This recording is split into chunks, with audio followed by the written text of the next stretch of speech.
rules for continuity of two or more functions.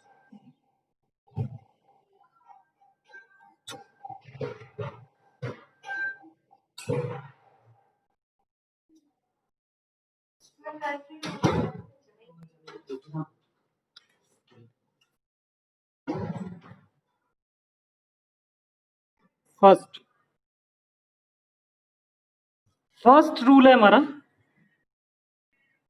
Some of two continuous functions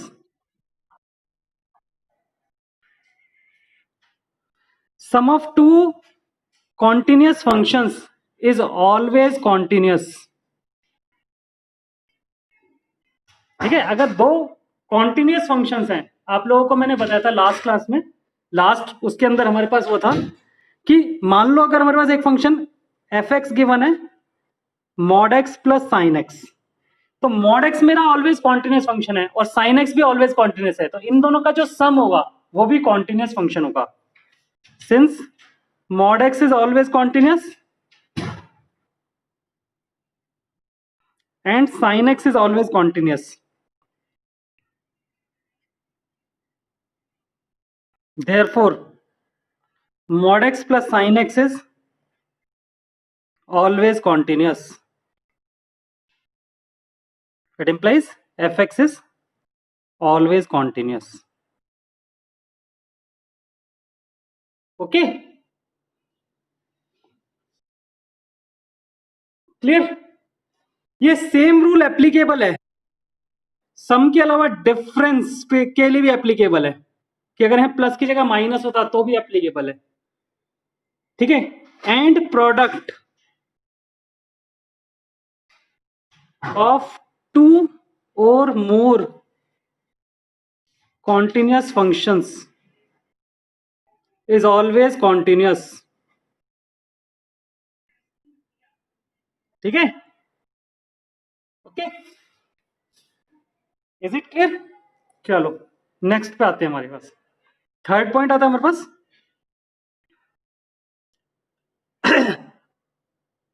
composite functions of two और more continuous function is always continuous.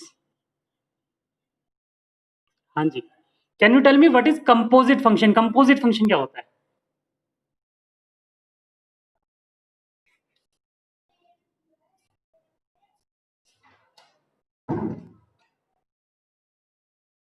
बता सकते हो composite function, what is composite function? नहीं पता? Composite function क्या चीज होती है? मान लो एफ एक्स हमें दे रखा है एक्स प्लस 3 का होल स्क्वायर और जी एक्स दे रखा है,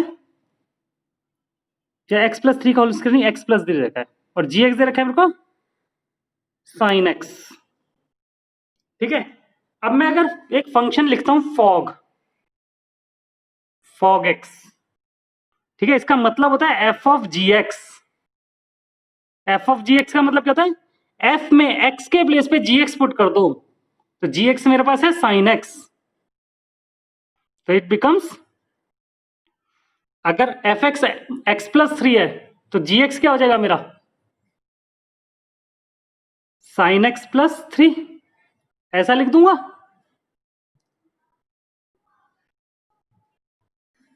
ओके, देखो एक और एग्जांपल लेते हैं, अभी टाइम लगेगा थोड़ा सा इसको समझने में ना. ठीक है, ये तो एग्जांपल नंबर 1 है.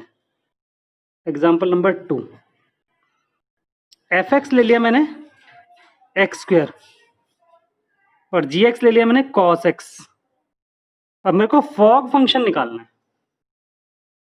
ठीक है, अगर मेरे को फॉग फंक्शन निकालना है तो एफ ऑफ जी एक्स क्या हो जाएगा? एफ ऑफ जी एक्स क्या है मेरे पास? जी एक्स इज कॉस एक्स. ठीक है बेटा, अब अगर आपको एफ एक्स एक्स स्क्वायर दे रखा है, मैं आपसे कहूं व्हाट इज एफ 5, तो क्या आना चाहिए? 5 स्क्वायर. अगर f 10 गुना 10 स्क्वायर, तो अगर मैं f cos x कह रहा हूं तो cos x का स्क्वायर हो जाएगा ना, that is cos square x। Is it clear?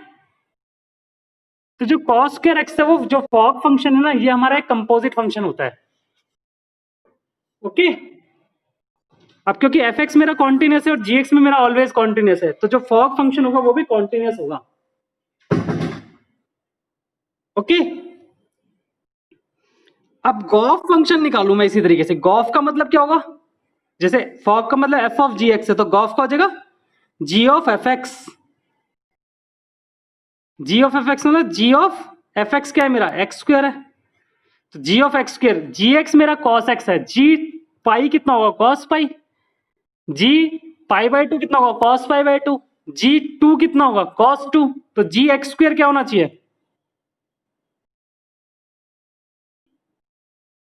cos of x square, ऐसा होना चाहिए। x के प्लेस पे x स्क्वायर हो जाएगा।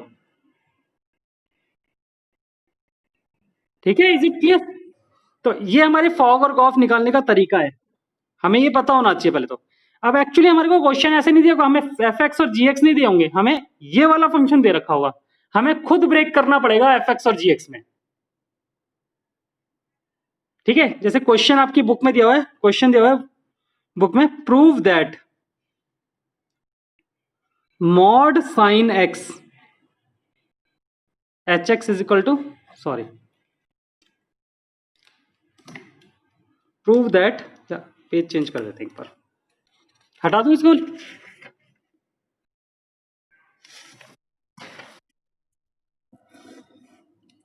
क्वेश्चन दिया हुआ हमारे को, prove that hx is equal to mod sin x is always continuous। ठीक है, दिस इज द क्वेश्चन। अब इस क्वेश्चन में हम क्या करेंगे,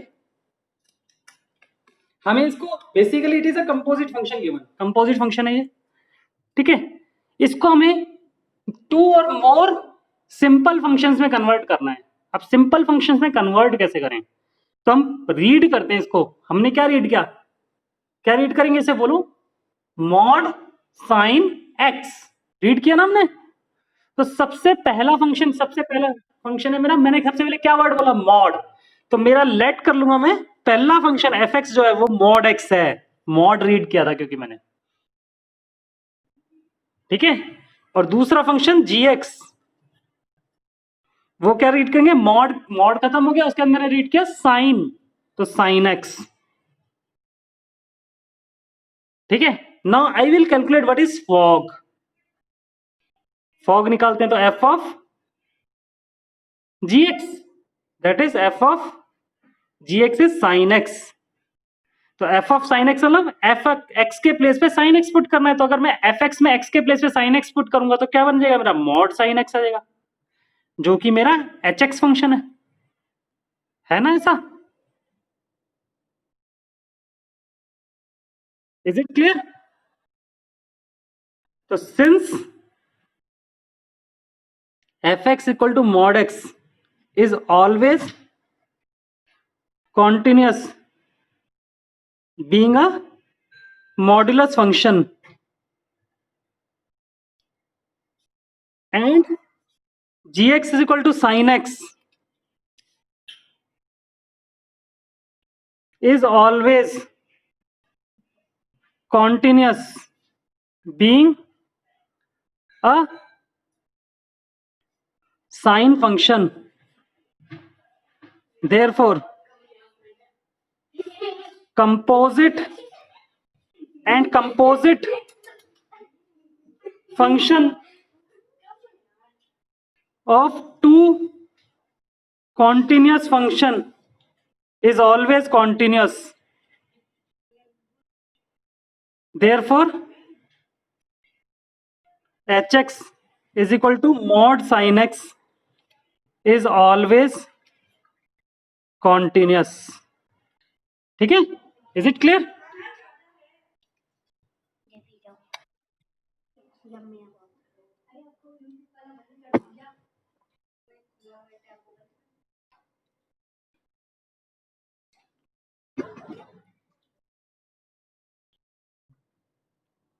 ठीक है।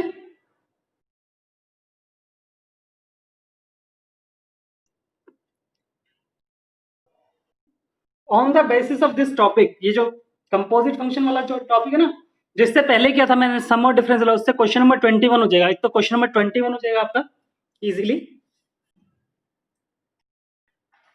ठीक है। और क्वेश्चन नंबर 31, 32, 33 वो इस वाले कॉन्सेप्ट से कन्वर्ट होंगे, कंपोजिट फंक्शन वाले से। ये तीनों कंपोजिट फंक्शन से होंगे। और 34 भी हो जाएगा आपका।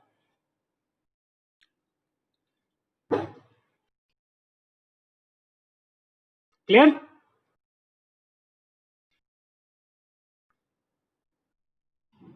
तो अब आप लोग ये कॉन्टिन्यूटी वाले क्वेश्चंस, कॉन्टिन्यूटी वाली एक्सरसाइज कंप्लीट हो गई, ठीक है।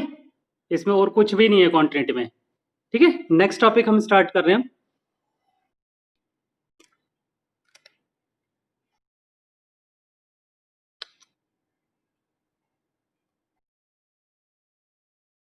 डिफरेंशिएबिलिटी।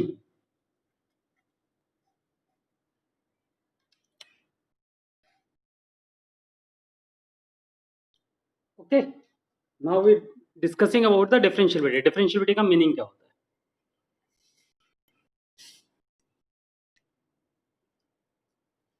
तो डिफरेंशिएबिलिटी का मतलब होता है फंक्शन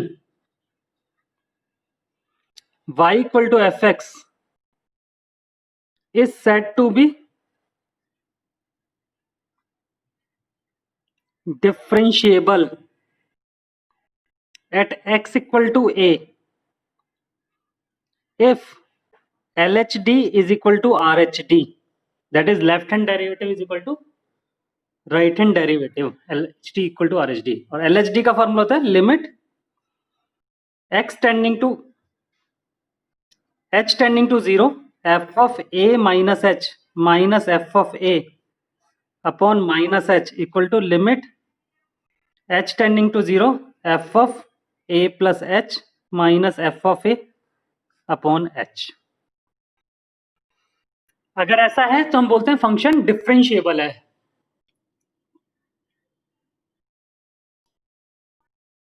ठीक है। This is point number 1। Point number 2,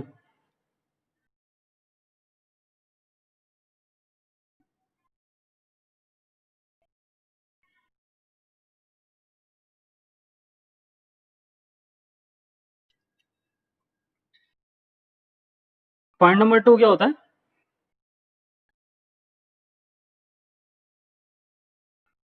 इसको LHT को बेसिकली मैंने डायरेक्टली a माइनस एच वाली प्रॉपर्टी लगा दी। वैसे बेसिकली ये होता है LHD जो होती है वो होती है मेरे left hand derivative is limit x tending to a negative f of x minus f of a upon x minus a। And RHD जो होता है वो होता है limit x tending to a positive f of x minus f of a upon x minus a, ठीक है। Formula same रहता है, यहाँ a नेगेटिव और a पॉजिटिव होता है। तो जैसे हमने कॉन्टिन्यूटी में किया था लेफ्ट हैंड लिमिट के लिए कि x equal to a minus H put कर दिया, तो जब a माइनस एच पुट करोगे तो यही चीज आ जाएगी आपके पास। और जब RHD के लिए a प्लस एच पुट करोगे तो ये आ जाएगा और h टेंडिंग टू 0 हो जाएगा। ओके, अगर ये दोनों वैल्यूज सेम है तो we say that the function is differentiable at x equal to a।